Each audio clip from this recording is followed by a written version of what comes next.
दोस्तों, इस वीडियो में आपका स्वागत है। आज एक कहानी आपको सुना रहा हूँ। यह बहुत ही शिक्षाप्रद एवं महत्वपूर्ण कहानी है, जिसे आप अंत तक सुनेंगे तो ही कहानी का सार समझ आएगा।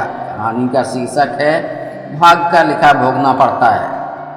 अब कहानी शुरू करते हैं। बहुत समय पहले की बात है। एक महारानी रात को अपने आलीशान शाही पलंग पर आराम कर रही थी। पलंग पर गुलाब की पंखुड़ियाँ बिछी हुई थी। गुलाब की पंखुड़ियों में एक पंखुड़ी रानी को चुभ रही थी, जिससे रानी बहुत बेचैन हो रही थी, जिसके कारण रानी को नींद नहीं आ रही थी। रानी बार बार यहाँ से वहाँ करवट बदल रही थी। पंखुड़ी की चुभन रानी से बर्दाश्त नहीं हो रही थी। रानी की बेचैनी को देखकर रानी के शयन कक्ष में जो एक देवी की तस्वीर लगी थी, उस तस्वीर की देवी को रानी को देखकर हंसी आने लगी।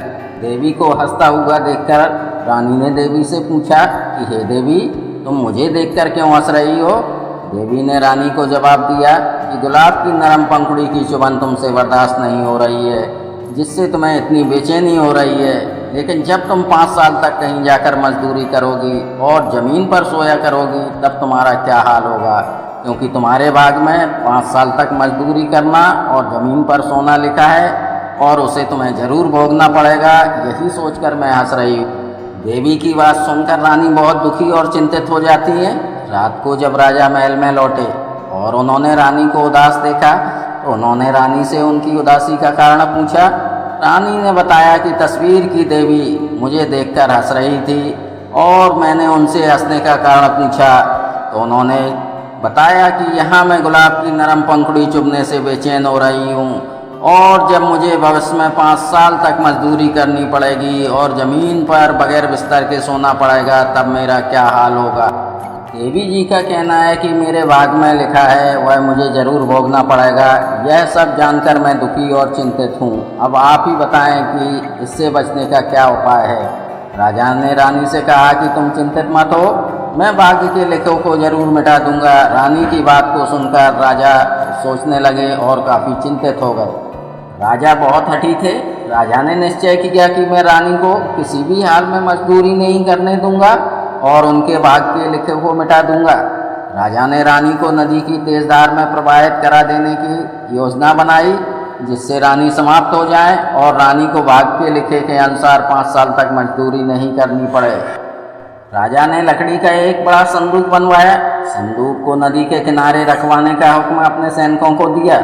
राजा रानी को साथ लेकर नदी के किनारे एक दिन जाते हैं और संदूक में रानी को लिटाकर संदूक को नदी की तेज धार में प्रवाहित करा देते हैं। राजा निश्चिंत हो जाते हैं कि अब रानी नदी के तेज प्रवाह में डूबकर खत्म हो जाएंगी और जो रानी के शयन कक्ष की तस्वीर की देवी है ने बात कही वह झूठी हो जाए। संदूक नदी की तेज धार में डूबता नहीं है, बल्कि बहुत दूर किसी दूसरे राज्य में नदी के किनारे पर पहुंच जाता है। वहाँ पर एक भोला नाम का मजदूर अपने कपड़े धो रहा था। उसने संदूक को नदी के पानी में देखा। वह संदूक को किनारे पर खींच कर ले आया और उसे खोल कर देखा। भोला ने देखा कि संदूक के अंदर एक औरत बेहोश अवस्था में लेटी हुई है। वह उस बेहोश औरत को किसी तरह उठाकर अपनी झोपड़ी में ले आया। औरत के होश में आ जाने पर भोला ने उस औरत से उसका नाम और पता पूछा, लेकिन वह कुछ भी नहीं बता सकी, क्योंकि लंबे समय तक बेहोश रहने के कारण वह अपनी याददाश्त खो चुकी थी। भोला बहुत ही गरीब था। उसका काम मजदूरी करना था। जहाँ भी जो घर, मकान या महल बनते थे, वहाँ जाकर पूरा दिन मजदूरी करता था। यहाँ झोपड़ी में अकेले रहने के कारण कुछ ही दिनों में औरत यानी महारानी उदास रहने लगी। भोला ने उस औरत की उदासी और अकेलापन दूर करने के लिए उसे अपने साथ ही मजदूरी पर ले जाने का फैसला किया। दोनों मिलकर रोज अब मजदूरी करने जाने लगे। भोला जिस बस्ती में रहता था, वहाँ के राजा का नया महल बन रहा था।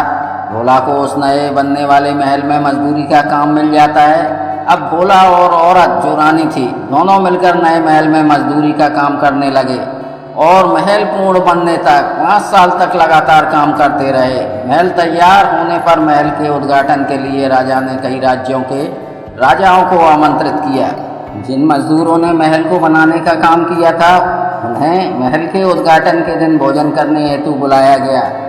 महल के उद्घाटन के दिन जब मजदूर भोजन कर रहे थे तो सभी आगंतुक राजा उन मजदूरों को भोजन करते हुए देखकर बहुत ही प्रसन्न हो रहे थे। जब निमंत्रित राजाओं में से एक राजा ने मजदूरों को खाना खाते गौर से देखा तो मजदूरों के बीच में बैठी हुई एक स्त्री का चेहरा देखकर उन्हें लगा कि ये चेहरा जाना पहचाना है। राजा ने उस महिला को और उसके साथी मजदूर को अपने पास बुलाया और पूछा कि तुम लोग कौन हो और कहाँ से आए हो। महिला के साथी मजदूर ने कहा कि महाराज, मैं मजदूर हूँ, मेरा नाम भोला है, मैं यहीं पास की बस्ती में रहता हूँ और यह मेरे साथ जो महिला है यह बेसहारा है। यह मुझे 5 साल पहले नदी में बहती हुई संदूक के अंदर मिली थी। मैं इस बेसहारा को अपनी झोपड़ी में ले आया और तब से यह मेरे साथ ही रहती है, मेरे साथ ही मजदूरी का काम करती है। इसे अपनी अतीत की कोई भी याद नहीं है। मजदूर की बात सुनकर राजा के होश उड़ गए, क्योंकि राजा अब समझ चुके थे कि यह और कोई नहीं बल्कि मेरी महारानी है, जिन्हें मैंने नदी की तेज धार में प्रवाहित कराया था। राजा को पिछली घटना याद आ जाती है। राजा को अपने कृत्य पर बहुत पछतावा होता है। राजा को देखकर वह औरत जो महारानी थी को अपना बीता हुआ सब कुछ याद आ जाता है और वह रोने लगती है। राजा को अपनी गलती का एहसास हो जाता है। अब राजा को रानी के कक्ष की देवी की कही हुई बात की सच्चाई समझ में आ जाती है, क्योंकि उसकी कोशिश के बाद भी रानी को 5 साल मजदूरी करनी पड़ी, जो कि रानी के भाग्य में लिखा था। राजा ने रानी को अपने गले लगाया और अपने दुष्कृत्य के लिए रानी से माफ़ी मांगी। राजा ने भोला को काफ़ी धन दौलत देकर जाने को कहा और रानी को लेकर नए महल के राजा से विदा लेकर अपने राज्य की ओर चले जाते हैं।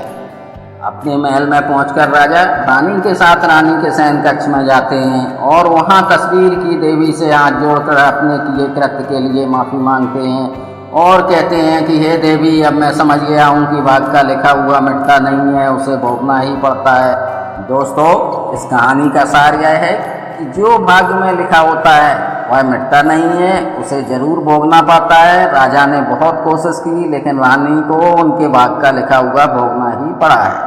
इसी के साथ दोस्तों कहानी को समाप्त करते हुए आप लोगों को बहुत बहुत धन्यवाद। जय हिंद, वंदे मातरम।